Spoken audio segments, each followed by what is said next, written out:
رسوله الكريم أما بعد فأعوذ بالله من الشيطان الرجيم بسم الله الرحمن الرحيم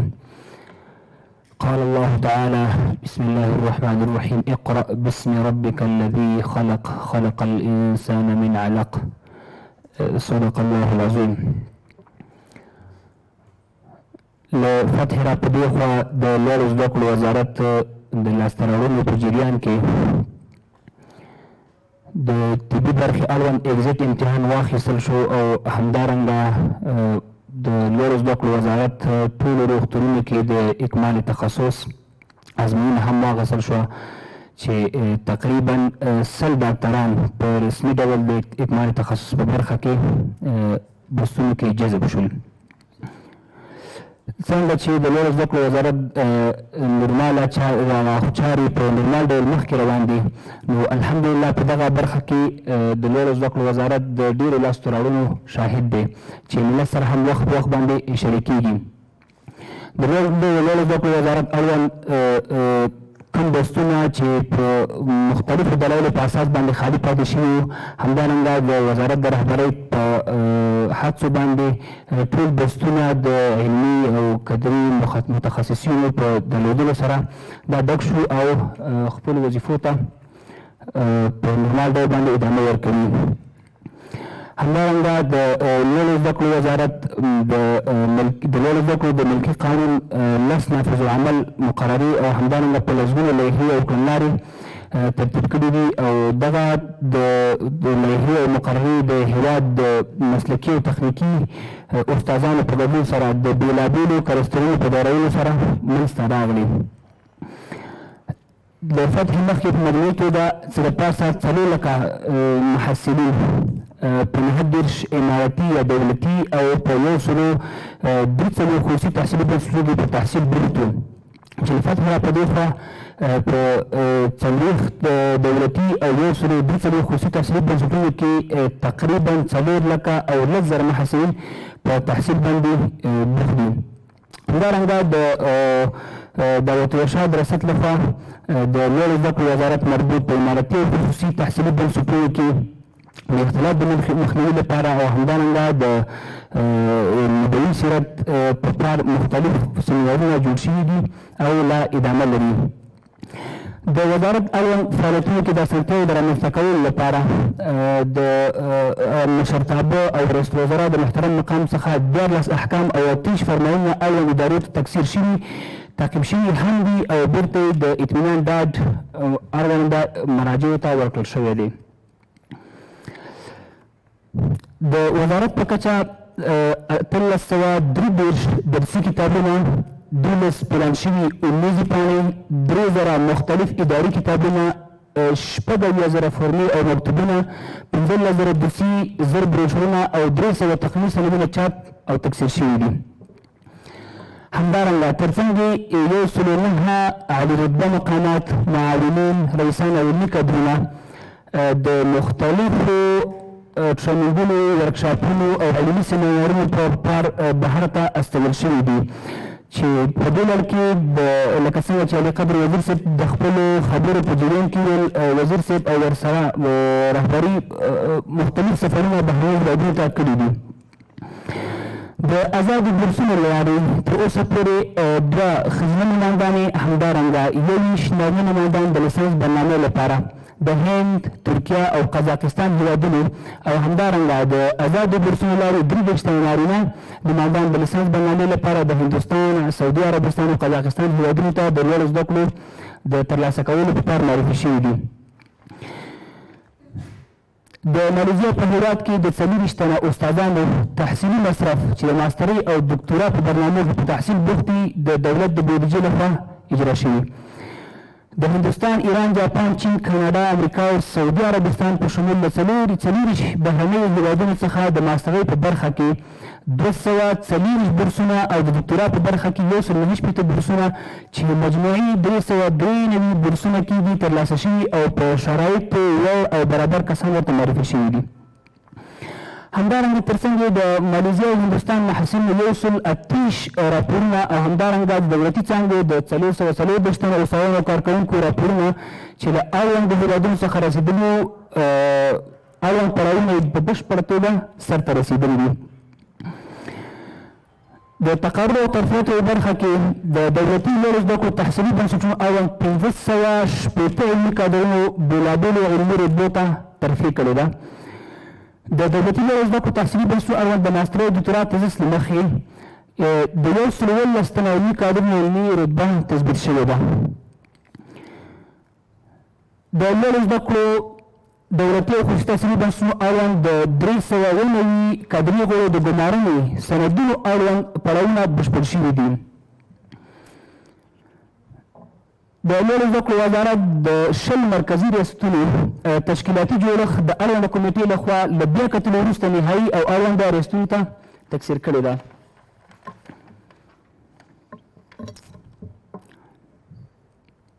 له فتحې وروسته د پلان پالیسۍ او تقنین ریاست لخوا د نظر غوښتنې فورمو پر بنسټ له دویمي تحصیلي بنسټونو څخه د لوړو زده کړو ملکي قانون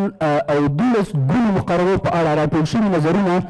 د ملکي بورسونو تنظیمولو مقرره، د علمي کادرونو د حقوقو او امتیازاتو مقرره، د املاکو تبادلې مقرره کې او د اکاډمیکو کارمندانو د معاشونو او امتیازاتو د تنظیمولو برخه کې ترتیب او ځای پر ځای شوي. له فتحې وروسته د 1400 مالي کال د مرکزي ریاستونو شپږ میاشتنۍ کلنۍ او همدارنګه د جدي دلوه حکم میاشتو راپورونه تحلیل توحید شوي په پښتو او دري ژبه د چارو ادارې محترم لوی ریاست ته په ټاکلي وخت شریک شوي دي. له فتحې وروسته د 1401 مالي کال د مرکزي ریاستونو اړوند د حمل، سیر، جوزا او لومړۍ ربع راپورونه ټول تحلیل او توحید شوي دي او په پښتو او دري ژبې د چارو ادارې محترم لوی ریاست ته په خپل وخت سره لیږل شوي دي. همدارنګه د همدې مالي کال د 1400 مالي کال دولتي او خصوصي تحصیلي بنسټونو 20 کلمي راپورونه تر بیا کتلو وروسته نهایي شوي او د اړونده مراجعو سره شریک شوي دي. له فتحې وروسته د راپورونو وړاندې کولو او ستراتیژیک پلانونو په ترتیبولو په اړه د ترتیب شویو فارمیټونو د ښودلو په بنسټ د مرکز او په شرقي زون کې د عامه پوهاوي لپاره 2 ښوونیز ورکشاپونه ډېر کړي چې د دې ورکشاپ په ترڅ کې د 11 دولتي او 15 خصوصي تحصیلي بنسټونو استازو ګډون کړی او ټولو بشپړ معلومات ترلاسه کړي دي او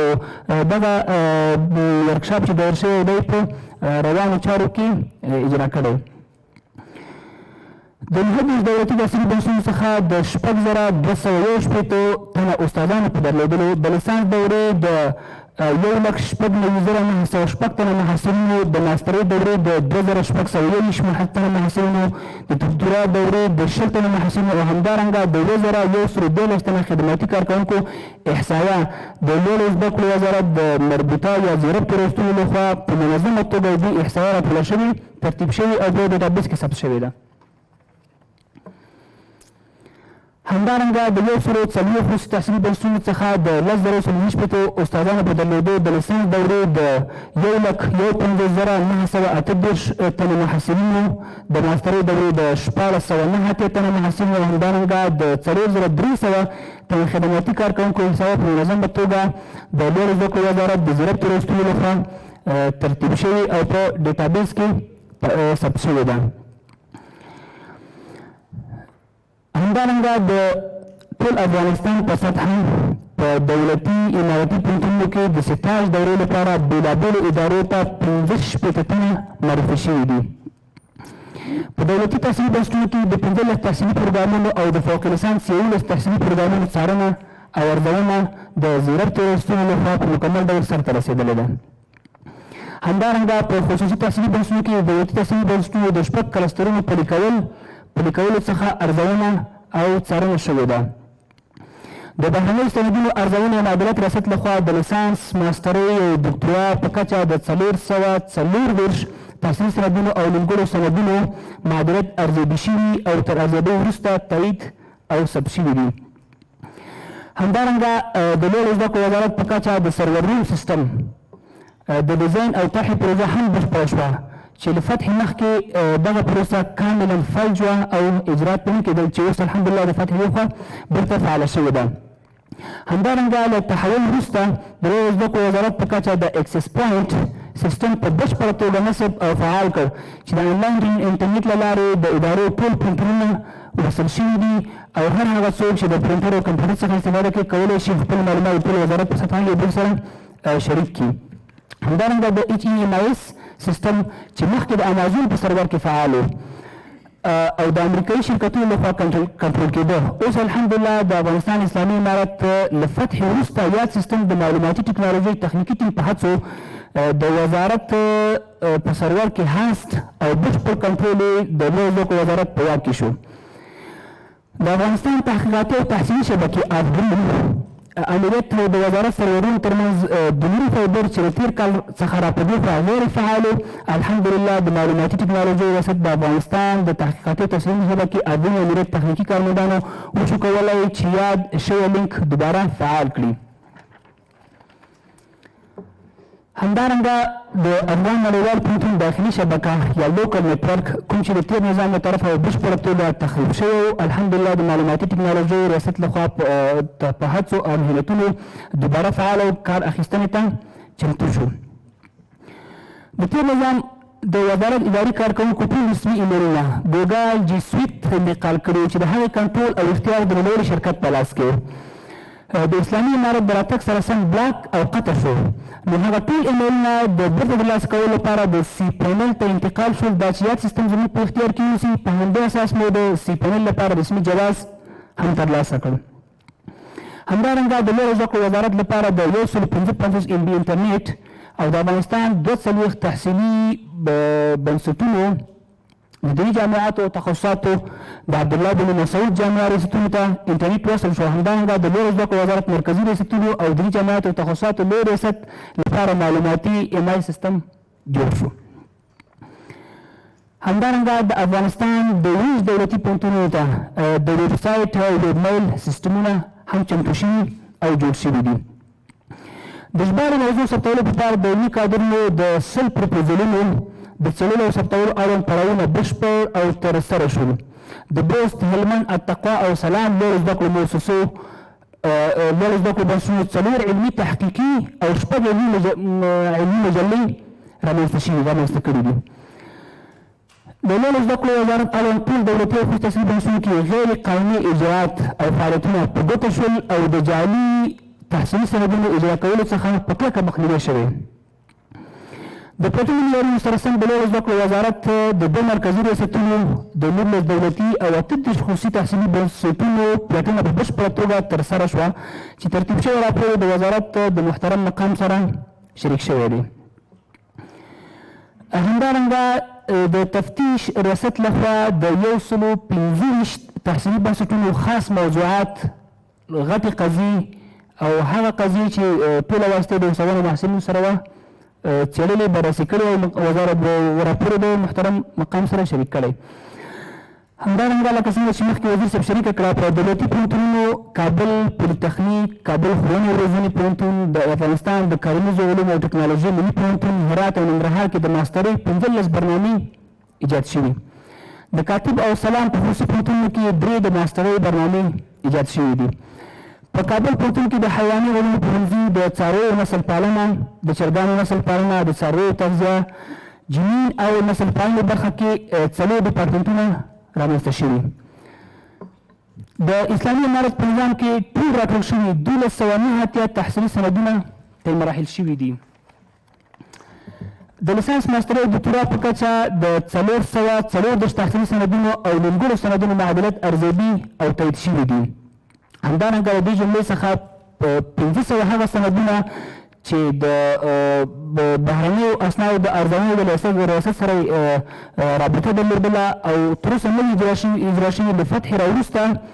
500 سندونه چې غیر طی مراحل شوي هغه هم د بیروني اسنادو د طی مراحل پروسه بشپړه شوه. د خصوصي تحصیلي بنسټونو د 14 مالي کال د فراغت او د پیل سمستروار کتابونه لا تر اوسه دې ادارې ته رالیږل شوي نه دي،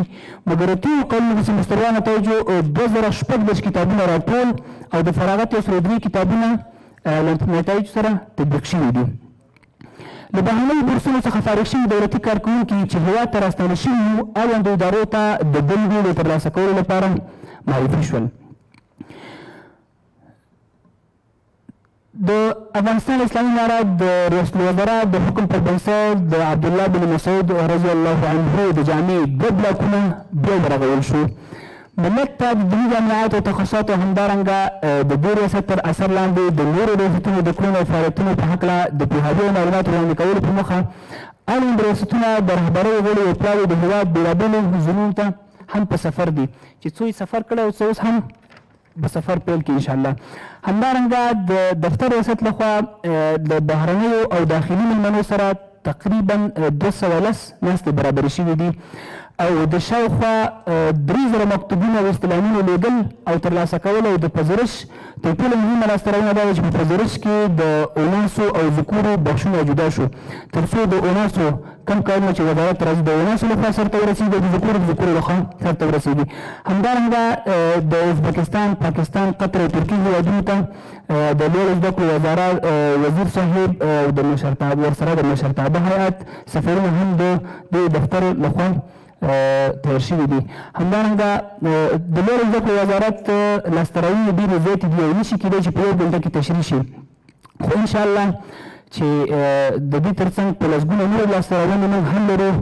چې په راتلونکي کې به همدا ملت د همدې سټیج له لارې انشاءالله دغه لاسته راوړنو شاهد اوسي. وما علينا الا البلاغ. تشکر جناب عباد صاحب.